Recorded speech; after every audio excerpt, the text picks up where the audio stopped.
Hello guys, welcome back to my mini blog. आप सबका हमारे मिनी ब्लॉग में स्वागत है। आज मैं मिलवाती हूँ आप लोगों को अपने बच्चों से। तुम्हारा क्या नाम है बाबू? Kanha Pandey. My name is Diksha Pandey.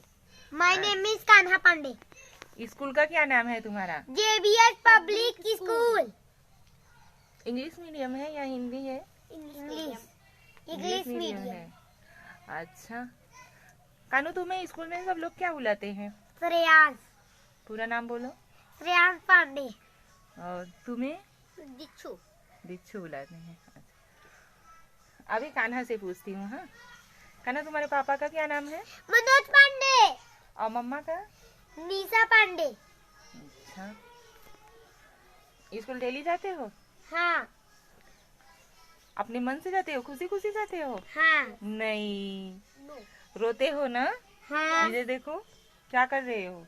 मक होमवर्क कर रहे हो? हाँ। और दीक्षा, तू कौन से क्लास में है? Mummy 3. तुम 3 में हो? मैं अच्छा ठीक है। 40 पे पढ़ता हूँ। यहाँ पे भी बदमाशी तुम्हारी शुरू हो गई। हाँ कान्हू, चल बोल दे गाइस, हमारे चैनल को सपोर्ट करो। गाइस हमारे चैनल को सपोर्ट करो। हमारे मम्मी को लाइक करो। लाइक